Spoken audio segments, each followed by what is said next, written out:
at the big picture research, bird's eye view, and has done a great job of alerting us to possible pathways that are happening and potential direction of things to occur within the realm of marine sustainability, spatial planning, and development of food systems such as aquaculture.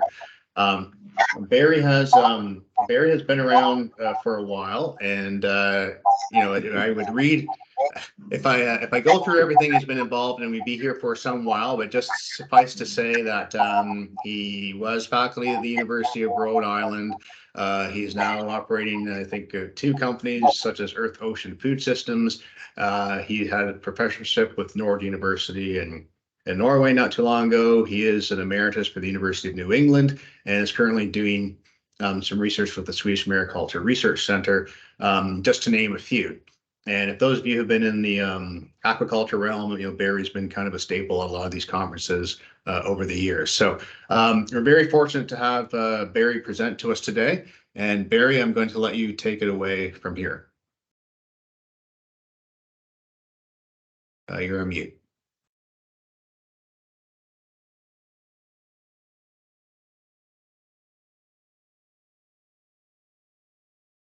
Oh, still on mute. Yeah, I see the little icon mute thing, so I think when we transitioned over, it might have gone to mute on you. We did have it go in a second there. Nope, still mute. It was working. That's weird. No, still a mute, Barry.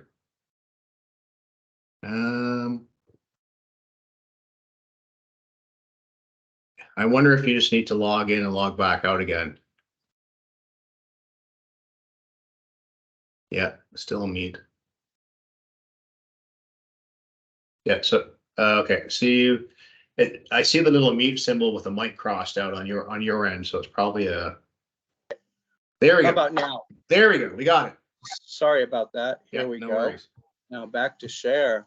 Let's see now. Where did the share go? It wouldn't be a presentation. There it is. Got it. Okay. Sorry, everyone. That's okay. It wouldn't be a presentation if we didn't have some technical glitch of some sort. Window. My window went away. Okay, got to go back onto the PowerPoint.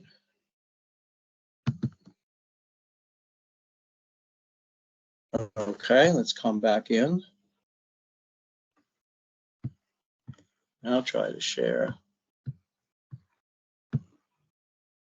Huh, the window is going away. Won't let me share.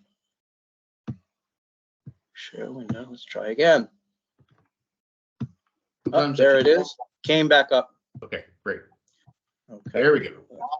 Okay, we can see the editor mode. There we go. Okay, you're good to go. Thanks, Barry. Okay, so I'm going to go quickly here because I got a lot to go through in this portfolio that I've been involved in internationally and in the United States with offshore wind and multiple use, so I should say multi-use in the offshore wind industry. And it's apropos that I'm speaking, as the Doha meetings are wrapping up and the world is trying to grapple with moving in a climate transition. So this is what I'm going to talk about today. After 20 plus years of working in the offshore renewable energy space and trying to get multi-use, particularly aquaculture and fisheries integrated, or shall we say, ocean food systems. And so I'm going to talk a little bit about how my team originally got the first offshore wind farm constructed and developed, and all of the R&D around it. And then, we are pretty much at a standstill, although I'm involved heavily with a very large team in a number of EU projects and one here in the US on aquaculture and fisheries in multi-use. We're pretty much at a standstill, and I'll give you some reasons why I think we are there. Okay, so again, following on Doha, it's pretty much go and start developing the transition, being pushed, of course, by not only climate change, but also massive social change in the world, where we need to move very, very quickly in order to keep to 1.5. A lot of people think we've already exceeded it, but just a little bit about how at least Europe and the Americas are moving in this direction. So this HLP, the High Level Panel for a Sustainable Ocean Economy, basically sort of said that, you know, we need to do on land, and there's a lot going on particularly in Germany on land, in other countries in Europe. But the offshore renewables in floating wind have become the highest level priority for a lot of countries. So I spent a lot of time in this particular place, which is Bremerhaven, Germany, which made a fabulous transition from being a sort of very down and out after the American military pulled out of that port along, I guess, many places like Iceland, where basically it was very abrupt, to an amazing transition to off the center really for offshore renewable energy. So you can see, I want you to get a feeling for, you know, how amazing the port of Bremerhaven is. And these are the tripiles that goes into one of the most energetic seas in the ocean, the North Sea, and the German Bight and their wind power development. Of course, this was after Fukushima, where the German government sort of made a declaration that they weren't going to, they would move completely away from nuclear. So this is what you see on land at Bremerhaven, and the latest sort of rotors and machines that you can plunk on top of 193-meter tall towers. 1 megawatt produces about the power for 1,000 homes. So a 10 megawatt machine, as you can see, these are among the largest in the world that are being tested, although there's machines being in the manufacturing stage of 15 megawatts. In the States, the offshore wind energy report by the Department of Energy is very, very ambitious, you know, federal plans. But as we all know, that in federalist societies like Germany and the US, you know, you have states like in Germany that are moving farther ahead than the federal entity. So the federal sort of lays the landmark, but the states actually in the US and Germany are actually driving a lot of the offshore wind investment. So in the States, this is what you see the federal government planning to do. We're involved with Revolution Wind and Deepwater 1, as you can see there off of the coast of Rhode Island and southern New England. Maine has, as you can see, very, very large potential, but that is clearly in the floating offshore wind and has just very virulent conflicts with the fishing industry, particularly the lobster industry.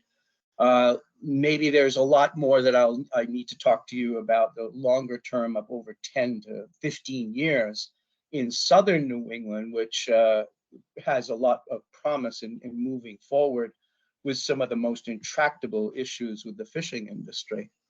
So we all know about offshore wind and particularly floating wind. You know, wind power increases as the cube of the speed of the wind. So the further you go offshore, you know, the North Atlantic, Atlantic Canada, and through New England down towards Rhode Island has been called, quote unquote, the Saudi Arabia of wind, because the winds are extremely strong quite close to the shore here, and in deep water is accessible right off of the shelf. So this is why a lot of these companies that I showed on the map, particularly a lot of an enormous amount of European investment coming to this particular region of Atlantic Canada and New England. So you can see the amount of money that we're talking about. It is really extraordinary. It stretches capital markets in you know, many countries that don't have that level of availability. Of course, there's lots of promises about jobs and manufacturing, and the length of those jobs and the security of those jobs has always been a debate. Very interesting is that the debate in Germany has been raging about whether all of the amount of energy, carbon, et cetera, going into the manufacturing and the transport and the vessels. And this is an interesting study, an LCA study that was done a short time ago, on that, the payback in terms of the CO2 equivalents per kilowatt of electricity fed into the German grid is quite rapid if you're in the offshore, a little bit less than the onshore.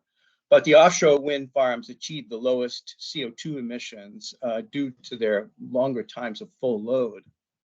Okay, not only do we need to sort of go big and do fast and more development, we also need to decrease the amount of energy. And so we all are responsible for renewable energy in everything that we do.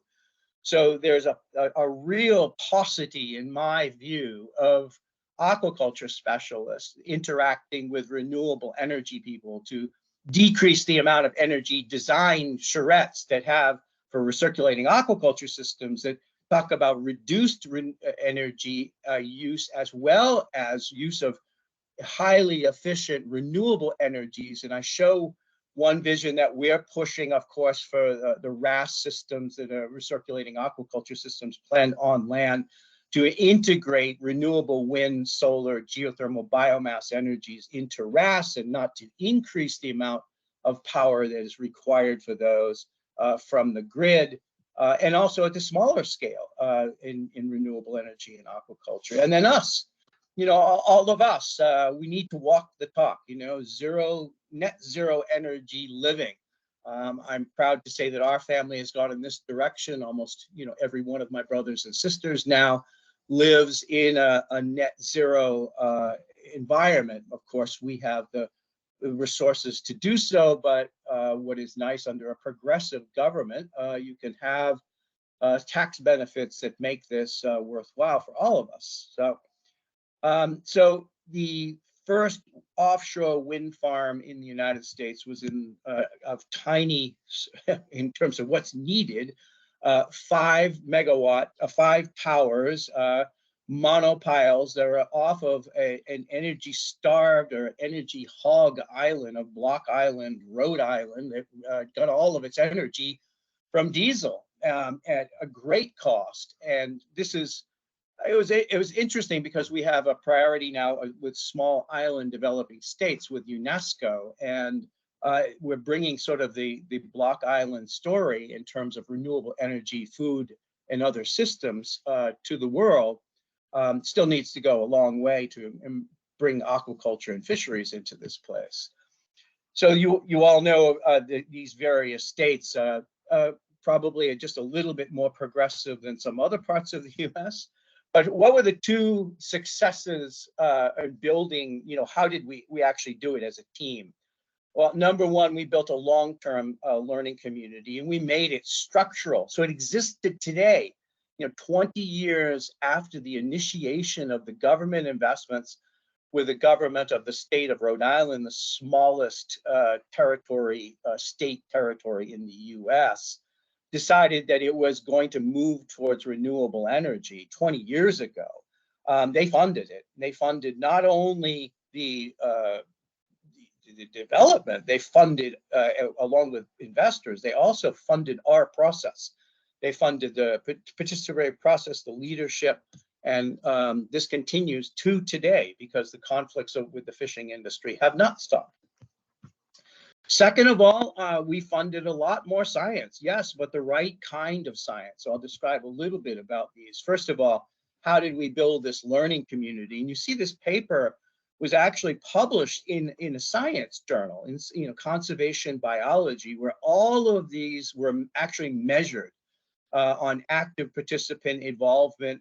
So this is about the best sort of social science that you can really design as a design charrette from the outset. Is what is asking really good people who do participatory science in many different fields, how can we do this? And so we did the best we could to actually measure these and to get regular engagement from the participants on how we were doing. we had a leader. So we had a really strong, very engaging leader who was committed to the process over a very long period of time. This was published at the final, end as a special area management plan, actually a type of MPA that Rhode Island is quite well known for worldwide. And then you can see this really was day in, day out, almost for 6 full years of trying to get the wind towers into the ocean. I think that one of the keys to the process is that we were not just interested in the stovepipe of our tiny little political geography, whether that be a state or a nation state. We knew that our colleagues in Europe were way far ahead, and actually our colleagues in Europe were going to be the major investors in developing the wind farms, the towers, the vessels, everything. It was, a lot of Danish money and German money coming into this portfolio. Still is. That's still the major part of the American development. And so there was a lot of science. So we brought these people to our discussions right at the outset, and we paid for them. And that's another really key part to this, is they felt, well taken care of. And so this was one of the contracts that we put out with our European colleagues. We wanted their state of their knowledge. We wanted them to summarize, particularly for fisheries, what did they learn and what were the insights that they had. Now, particularly the people in the UK, there's different political sort of situations in every sort of EU country that we brought in. In the UK, it's Crown land. So whatever the Crown said was going to happen with offshore wind, it happened. With the Netherlands, when they came in, they said, you're not going to do, the government made a decision that you're not going to do offshore wind unless you allow multiple use. That was a big decision. Some other countries then basically sort of said, no, you can lease the entire wind area and you can almost fence it off. So the legal issues are very, very important. So now what are we doing to bring it up to today? Ports are a real top priority, particularly I just came back 2 weeks ago from the port of New Bedford, which envisions itself as not only the America's largest scallop or fishing port, but also the top port for developing all the wind power. And so that is a lot of port development. When you go back to Bremerhaven, Germany, the amount of capital that's gone into creating these structures, the towers, the tripiles, the jack-up barges, which you see on the left there, or my left. This is a many billions of euros investment. Yes, we had to fund more science, but the right type of science. It was a very small political jurisdiction, but as we know, the ocean is a very large area, and the jurisdictional maps of what was the wind power development area didn't necessarily match up with the political jurisdiction map. So you were dealing with multiple jurisdictions and their governments, and so the perception of the public was that because we were oceanographic people, we were scientists, that all we needed to do was go to the file cabinet. We had probably studied these areas for 100 years at least, and we could get out all of the information we needed on the social, fisheries, environmental, wind aspects, geomorphology, etc. And nothing was further from the truth. Even in that tiny little ocean area, we had to fund a lot of science, and we were funded by government to fund a lot of this new science, a lot of applied science.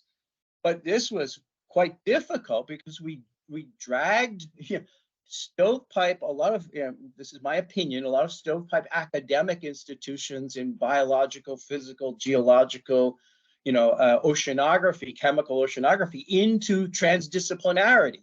So there was a lot of learning about applied science that we had to do with this group.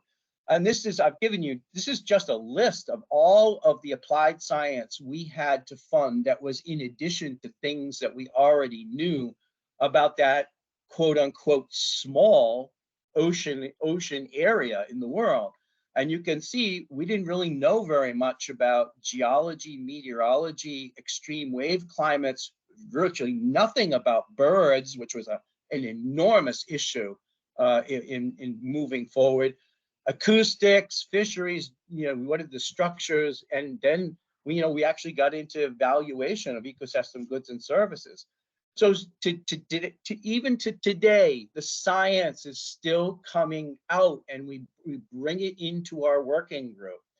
So birds has been an evolutionary discussion about how many birds are being sort of destroyed, flight lines and things like that from the wind towers. And this is just one, really interesting, very applied science, showing that, just painting one of the blades reduced bird collisions just extraordinarily by 70%.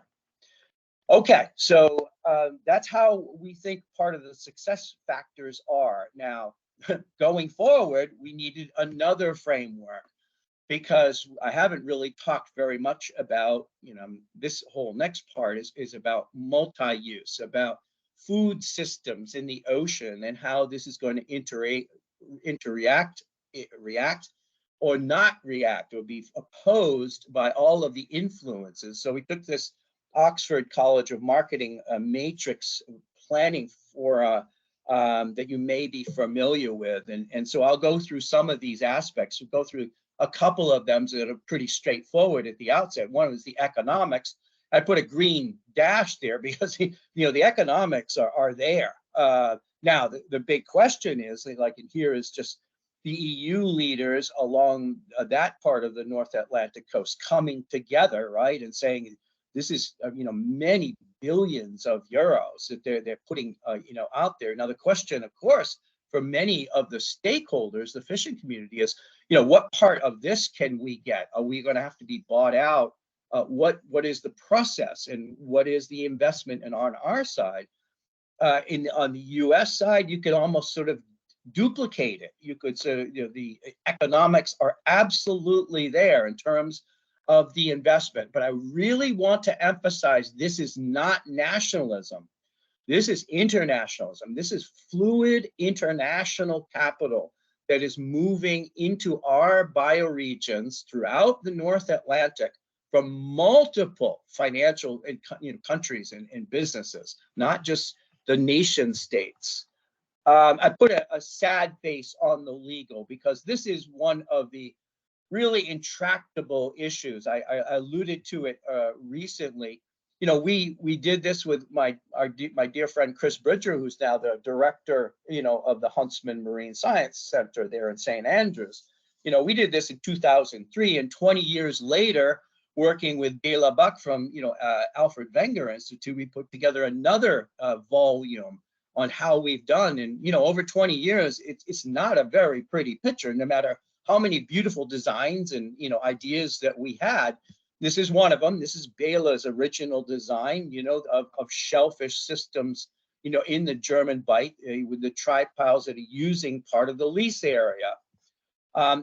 Part of the legal issues, again, as I emphasized previously, and you can see that in that tiny little geographic area, we were dealing with multiple government institutions and industries. So over on the right-hand side, you can sort of see Massachusetts and Rhode Island, plus it was in federal waters. You had 3 jurisdictions. Over towards the other side, you had New York, Connecticut, Rhode Island, and the feds. And then even worse, because of the 3-mile limit, where we wanted to do the wind towers, Block Island was in state waters, and then there was a small donut hole of federal waters, and then state waters again. So it was almost, we had to deal with like 4 jurisdictions, because you had New York within tiny little state waters.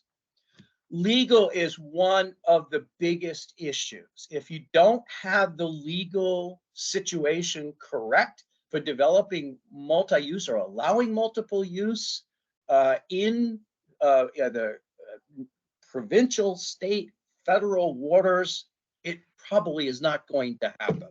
Okay, So let's look at production and ecological health as part of this matrix. So as what we envisioned for the towers was, what did the stakeholders, what could they agree to over the longer period of time? One would be over on one side, just close off the whole area like the UK has done, right?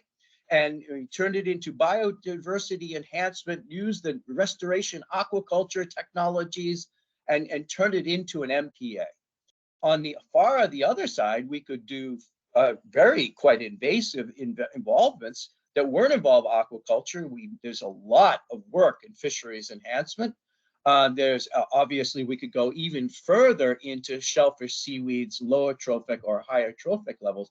So let's talk about the biodiversity side.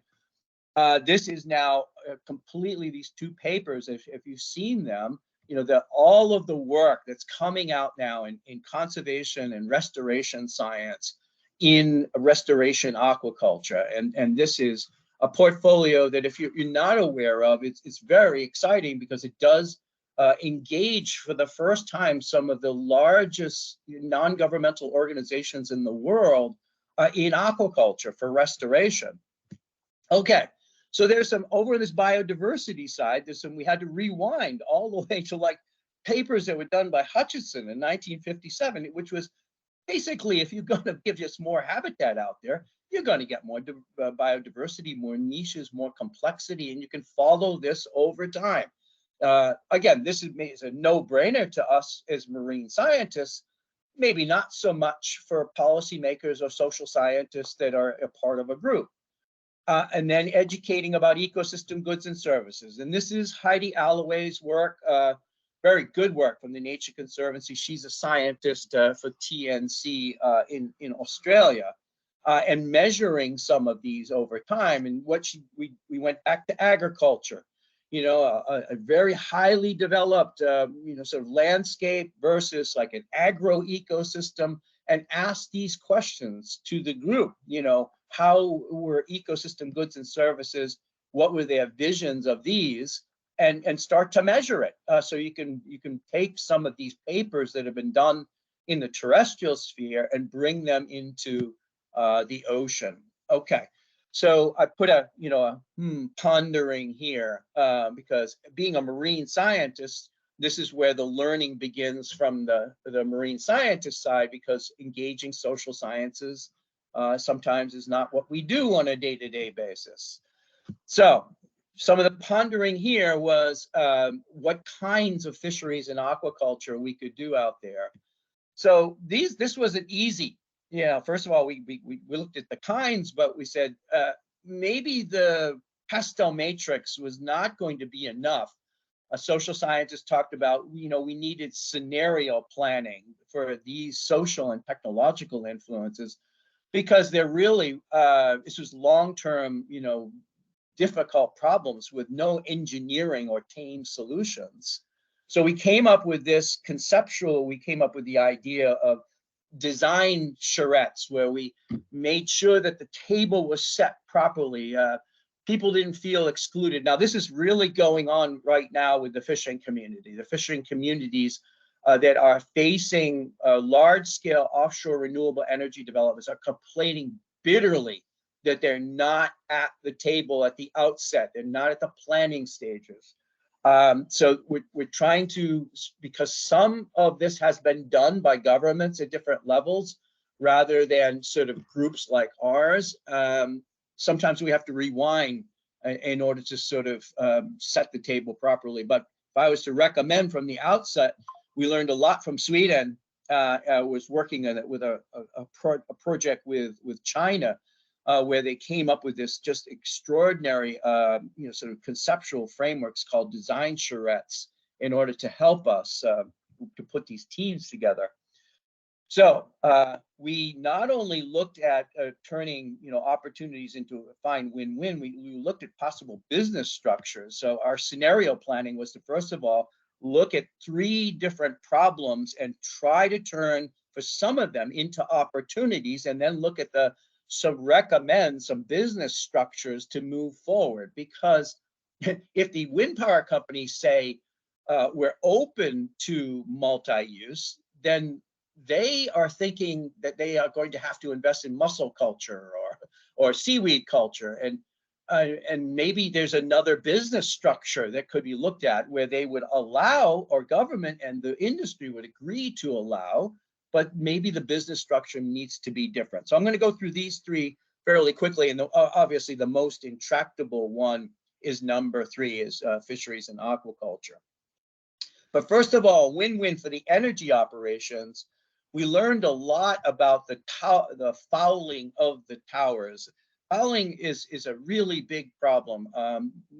Blue mussels, for example, in this part of the world, can grow up to a meter depth off of the sides of the towers. They can slough off in a big boom that goes down to the sediment water interface, where the metal of the towers or the tripiles meets the sedimentary surface, and can cause accelerated acid production and actually undermine over time or decrease the lifespan of the towers. This is a big problem. Some of the average costs are 100,000 euros or dollars a month in order to remove this biofouling off the towers for these liability issues. So when we looked at these, we saw, well, you know, there's a lot, these monopiles and jackets, there's a lot of habitat off of them. And the wind power companies were saying very clearly that this was a direct quote from an Irishman sort of saying, you're never going to develop aquaculture using tying up to me legs, not on me legs. So tying up to anything onto the aquaculture structures onto the legs of the platforms was a win-lose. It was not going to be allowed in almost any jurisdiction that we've come across. However, what we did come across was an extraordinary example in oil and gas structures in the Santa Barbara Channel of Southern California, where a company had employed divers with Venturi pumps to pump off this beautiful crop of blue mussels on a regular basis off of the legs as a separate business structure. And, just to say, this was a time ago, but it's like one of the only ones that we have actually found where a separate business structure harvested a huge amount of shellfish. This was among the largest shellfish harvests in California, not aquaculture in bags, oysters and mussels in bags or lines, long lines.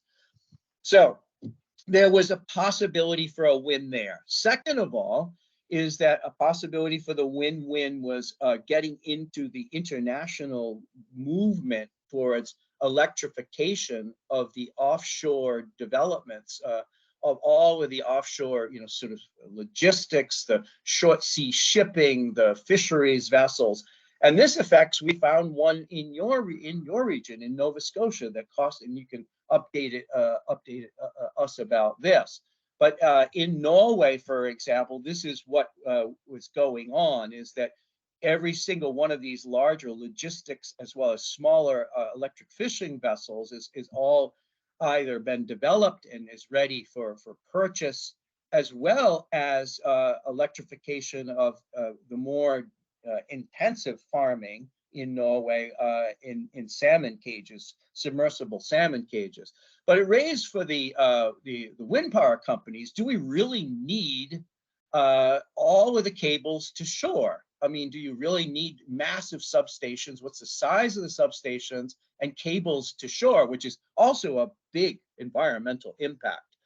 For me to sort of see a vessel literally with one of the largest plows I've ever seen being dragged from a vessel across the ocean from even the 5 wind towers to a substation on land gave me pause, because now the invasiveness of the cables is really an issue to shore now. But the development of the offshore grid has been nothing short of phenomenal. So that means that you can be charging all of this offshore and earn additional income for the wind power companies, not just electricity to shore. this is one of the electric sort of systems that you see being developed, as actually tested now, and showing really great promise in Norway, the Impact 9, if you haven't heard about it. So I'm just going to go through the business structures. All of this is separate business structures when we start getting into vessel innovations, and then I'll talk about some of the fishing innovations. And again, one of I mentioned is from you. So this hybrid trawler, I'll go through these fairly quickly, is still a good size open ocean trawler called Nordbass, which can go for hours on renewable energy. Nordbass now has a plan for a full electricity. Some of the short sea shipping. So these the long hauls can come into ports, for example, but once the goods come out of that port, they go on short sea shipping vessels like these, which have a much higher emissions and clog the roads. And so if all of these short sea shipping vessels can be charged offshore, where liners are bringing goods into the offshore and charging offshore. And then this is Norwegian Prime Minister Erna Solberg, and she's christening this tremendous vessel, a service vessel. And I wanted to emphasize for this vessel, you can see it's just not Norway, it's Switzerland, Sweden, Germany, the US companies that are contributing to this movement. And so all of this is internationalization of. And then I found this one from you, and I'd love to get this update from you, because about 70% of the lobster boats that we see in Maine, for example, are very close to shore and could be charged in this offshore grid. And so I just pulled this from one of the websites that we found when we were scouring around about the future of small boat fishing. Okay. So, but if we go here on fishing innovations, there is one very large win-lose. And it has to do a lot with trawling, and being just recently in New Bedford, and you look at the financial mismanagement that I'm going to talk about now. So first of all, at the top here, again, big numbers, right? Very big numbers of 2.4 million acres of federally managed ocean. This is a tremendous amount of investment of the Bureau of Ocean and Energy Management, but they're getting from the, excuse me for a second, they're getting for the permitting and leasing into the federal government about $5 billion a year just from the leasing. Scallop fishermen and are saying that their fishery for scallops, which is the most valuable fishery in that particular part of the ocean, is about 350 million a year that they would be losing, and approximately 15,000 jobs, or shall I say, under threat. The wind power companies say there is no way they are going to allow bottom trawling in with the cables in the wind power areas. A clear win-lose. But the complaints by the fishermen at this point is that all of those companies, Ørsted and Avangrid and Copenhagen Infrastructures, again, I emphasize that this is a tremendous amount of EU money coming into this region for this development. They're only spending $69 million to buy out or to ameliorate the conflicts with the fishing industry. Some of this win-lose is we have to put buyouts as a major part of the discussion here, but you can see how angry they are with the federal government getting $5 billion just from leasing and permitting, and the wind power companies and the federal government spending a lot less to ameliorate or develop even aquaculture. Okay, so how about on the other side? So if it's not going the other side of the pond, how about let's look at the EU. So obviously the same issues are going on in the EU with the trawling industries, and the anger is palpable, to be very frank with you. But there's good news. For example, this is a vision of sea fish that is moving on pot fishing and sophisticated pot fishing. still uses ropes, still concerned about marine mammals, etc. A lot of investment to move on. However, in Ireland, you see these developments, which basically the major fishery there is not scallops, but prawns, spot prawns. And the most valuable is in the Dublin Bay prawn. And there's now there's a tremendous amount of openness to pot fishing and to accelerating all of the research and development in pot fishing versus trawling. Particularly, who's leading this is Ireland, and we're paying attention. The other part I wanted to mention is that there is very strong. This is a really great picture from the Horms Rev development off of Denmark when the winds get blowing from Africa in the right direction. So you can see quite a tremendous amount of ocean disturbance at the surface, but it leads to enhanced upwelling. There's been a lot of work, particularly in Japan, on very upwelling enhancement structures. So when you do have something like this, that upwelling can go fairly deep into the water column, disturb the thermocline, and with additional enhancement, you could imagine upwelling. Again, this is another vision to the fishing community. Would you allow something like this to occur? There's also a lot of work over the last 20 to 30 years for different stages of fish and what kinds of structures enhance different aspects of the life cycles. The debate, again, of course, has always been about aggregation versus enhancement, but we're getting a lot more information about enhancement. And this is a paper which you haven't seen, which really it gobsmacked me in many different ways, showing that in this particular case, the oil and gas platforms off of California, because of their enhancement of productivity, was the highest secondary fish production per unit area of seafloor of any marine habitat studied, which raises a lot of issues, like when the getting rid of the oil and gas or decommissioning. That's a whole different issue. It also raises issues about how can we study the knowledge that we have for enhancing. So how about on the social science? There's been a lot of recreational fisheries assessments like this, and we know that habitat enhances recreational fisheries. And who's in this space right now? Different than 20 years ago.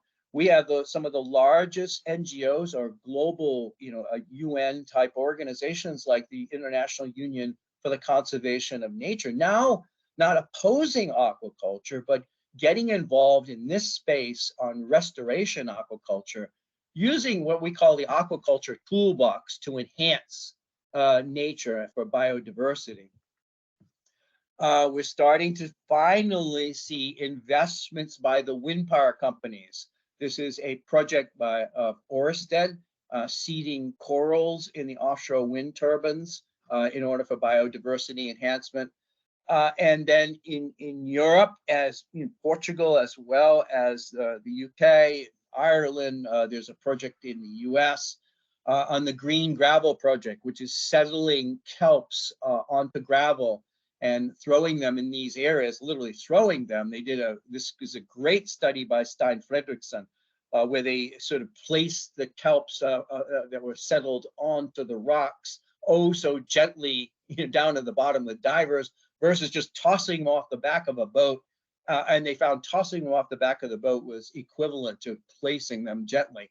Now you can imagine the cost differences, and they estimated the restoration was €7 per square meter, which is very economically viable and could be interesting to the wind power companies.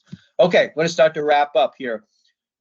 Going back to some of the ideas that I had at the outset, and a couple more.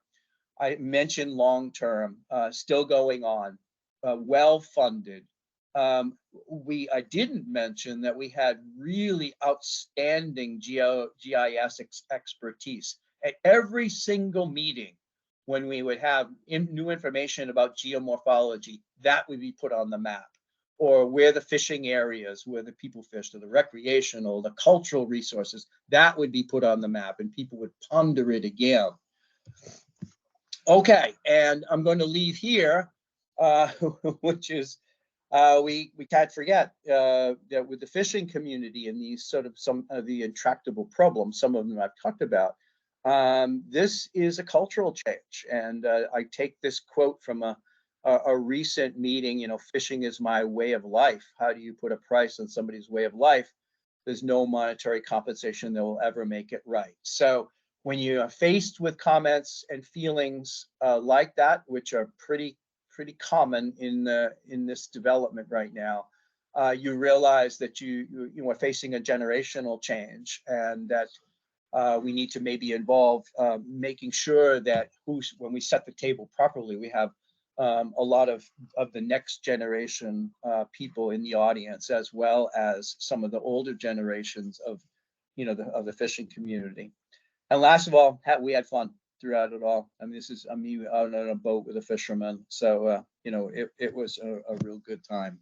Okay, thank you very much. I'd be happy to take any questions, and thanks for the opportunity. Thanks very much, Barry. That was an awesome presentation. I certainly learned a lot. There is a lot going on and a lot of considerations from all sorts of different angles, certainly for sure. So that was very educational. I'm going to I have a few questions, but I'm going to open up the floor first.